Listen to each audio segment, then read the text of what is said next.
Kasama ni Sir Hamil ang mga potential nating mga concessionaires dito sa mga food stalls natin. Si Ma'am Chen po, Weng po. tinitingnan nila yung area natin dito kasi baka kumuha sila ng pwesto dito sa ating Manalo Resort Festival Food Park. Para siyang yung pag-open dun sa taas, para siyang sagada, yung tsaka nakaka-goosebumps yung ditong view. Nakaka-goosebumps, patingin nga ng goosebumps.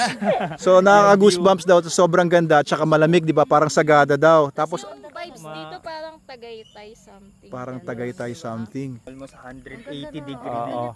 Pero kasi natuwa ako sa sinasabi ni Ma'am kanina na sa mga vlogs ko daw, pinapanood niya yung mga vlogs ko, hindi daw ganito ang Hindi siya ganun kaganda, pero Hindi siya pagka ganun nandito ka ka-appreciate. na, ay, ang ganda pala talaga. di ba? Iba yung dating.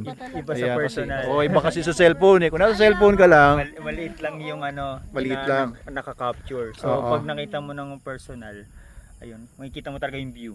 oo. Kung gaano Ayun. Lalo na kapag nilagyan mo siya, sir, ng bridge na sinasabi mo, Oo. or something, yung Hindi pa siya totally tapos. blockings dyan, ang Opo. ganda. Ayan, o. Tapos yan, pinakita ko yung mga bato. Yung mga bula-bulaklak na ilaw dito, sir. Oo. Yan. Ganda nun. Yes, ma'am. Pagagandahin talaga natin to. Pero as it is, napakaganda na, oh. Siyempre, pagagandahin pa natin to. Pagagandahin natin, pagagandahin. Andun pa rin sa taas yung mga iba pa nating mga potential concessionaires na mga kukuha ng 100 square meters naman. Parang yung setup ng night market. May isang May pwesto table ng na nasa may siya. table na. Oo, Dito yan. na Tapos, lang. dito po yung banda. Yan.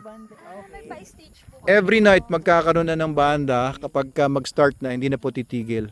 Yung layo niya, worth it. Yung layo niya, worth it. Worth it yung layo niya, di ba? Halimbawa, pagka-stress ka. Kahit tiga Tugigaraw ka, kahit tiga Mindanao ka, pumunta ka dito, sulit. Kahit yung taga nagsulo ka, pupunta ka dito. Hindi, worth it dito. Talaga Sa na. mahangin. Oo, di ba? Matamis yung simoy ng hangin. Matamis ang simoy ng hangin. Hindi, di ba? Matamis. Ayos talaga mag-describe si ma'am. Natutuwa ako dito kay ma'am. Kanina pa mag-describe Hindi mo eh. naman siya araw-araw ma-feel. Yun. Oo. Tapos Ayos. pagpunta mo dito. Ay, ang ganda yung sasalubong yung... Ayaw mo na umuwi, di ba? Oo. O kung nakaupo ka na, Wala pa tayong pagkain yan no? o pagka kumakain ka na, nakaupo ka, nagkakape ka ba? Bakit ka pa uwi? Diba? Oo, tapos may music. Wow, bakit ka pa uwi, di ba? Ano dito? Tapos may makasama ka pang kaibigan. Bakit ka pa uwi?